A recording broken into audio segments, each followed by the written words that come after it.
Surprise, grosse surprise dans cette journée de Ligue des Champions, le PSG venait avec de nombreuses blessures, les gars. Le PSG sans Dembélé, son ballon d'or, Kvaratskhelia, Désiré Doué, voilà, les meilleurs actes offensifs, et même Marquinhos, quand même, le capitaine, voilà, avec un Vitinha qui, on le sait, n'est pas dans la meilleure de ses formes, quand même, à même pas 80%. Il était incertain pour ce match. Le FC Barcelone arrive quand même à perdre ce match, les gars. Faut se le dire.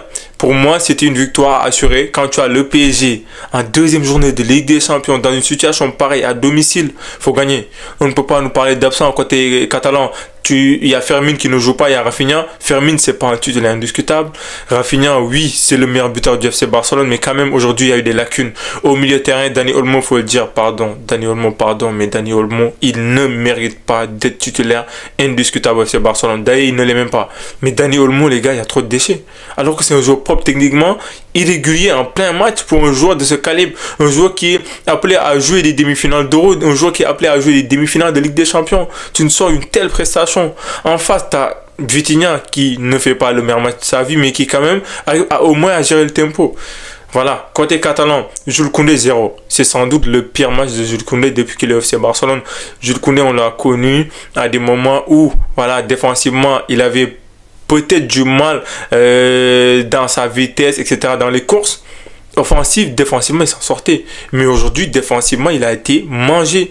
Je connais, il n'a pas existé du début jusqu'à la fin. Je ne sais même pas s'il a réussi 2 interceptions dans le match. Quand même, qu'est-ce qu'on va retenir en gros de cette équipe catalane? Les mêmes. Yamal qui fait ses différences sur le côté, mais qui n'arrive pas, voilà, à tout faire, faut le dire. Ferran Torres, ça reste un jeune attaquant, un attaquant moyen, très moyen pour une équipe du FC Barcelone qui est appelée à jouer des finales de Ligue des Champions. Moi, je ne peux pas comprendre. Ferran Torres, aujourd'hui, tu joues Paris Saint-Germain. Une défense qui est haute, tu es plus rapide, mais tu n'arrives pas à faire des passes de 10 mètres.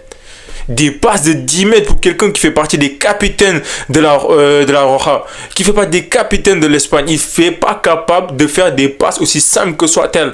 On a vu Lamine Yamal à un moment donné qui gesticulait pendant presque tout le match. Des passes ratées de Dani Olmo par-ci, par-là. Les tops, si on parle de top côté Barça, on va prendre qui? On va prendre qui? Gérard Martin, ouais. Gérard Martin qui te fait un match propre, un match dont personne n'attendait. Tout le monde se disait c'était le maillon faible, c'était le point faible. Non, il est top aujourd'hui côté FC Barcelone avec Lamine Yamal qui fait son match, avec qui d'autre? Rashford pour moi aussi qui fait son match. Voilà, t'as Pedri comme d'habitude, De Jong, voilà, qui a été intéressant dans sa manière de défendre à un moment donné, mais absent aussi à un moment. Donc on va mettre De Jong dans le top. À part ça, côté Barça, aujourd'hui, il y a plus de flops. Tu me prends la défense. Eric Garcia, top aussi Eric Garcia que j'oublie. Oh, Eric Garcia, mais incroyable. S'il n'était pas là aujourd'hui, je pense que ça aurait été plus dur. C'est ça qui a été à retenir côté FC Barcelone. C'est décevant quand même. C'est un match qu'on attendait. C'est un match qui avait pas mal de hype. On le sait, il y avait pas mal de blessures. Mais néanmoins, on se disait le FC Barcelone fait peur quand même.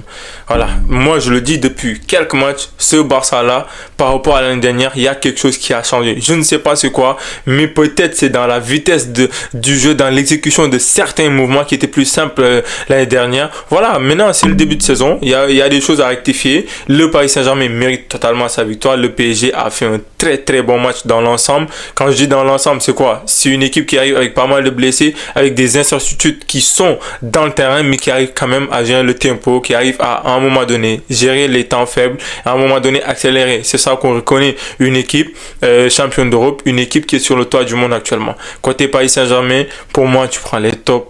T'as presque tous les joueurs, t'as même tous les joueurs qui ont excellé aujourd'hui. Du début à la fin, Nuno Mendes, 10 sur 10, masterclass. Voilà, on a l'habitude avec Nuno Mendes, c'est toujours comme ça, il fait toujours des performances XXL. Voilà, l'ensemble de l'équipe parisienne a été au niveau avec l'effectif qu'ils ont. Il a fait avec Luis Enrique, il a mis les joueurs, il a proposé des choses. On l'a vu à la mi-temps, quand il a senti que les côtés catalans avaient pas mal de retard sur la vitesse de ses joueurs. Voilà, il a demandé d'appui. On a vu les triangles que les Parisiens proposaient. Maïlou, excellent joueur. Moi, je l'adore. Depuis que je l'ai découvert, c'est un joueur que je sais, s'il progresse, il a pas mal de qualité. Techniquement, dans ses déplacements, c'est quelqu'un de très très intelligent. Maintenant, voilà, le Paris Saint-Germain a fait le coup pour moi. 6 points. deux victoires, une victoire sur l'FC Barcelone qui va permettre à cette équipe voilà, d'engorger plus de confiance quand même. Voilà. Maintenant, dites-moi ce que vous avez pensé en globalité de ce match. L'FC Barcelone a des choses à rectifier. On le sait depuis un certain temps. Il y a pas mal de lacunes défensives. Offensivement, sans Rafinha, il faut le dire, on a vu que c'était très différent. Rafinha, il y a quand même une sorte de plus, quelque chose de plus qu'il apporte, une accélération de plus, les tirs, les centres, les passes, il y a pas mal de choses qui ont manqué. Voilà, maintenant, l'essentiel, c'est de rectifier le tir très tôt du côté catalan pour le PSG, récupérer ses blessés, parce que quand même, c'est un match qui a demandé pas mal d'énergie, récupérer ses blessés, se remettre à 100% et continuer, voilà, d'aller chercher les victoires. Merci de vous abonner, de partager et merci pour le soutien.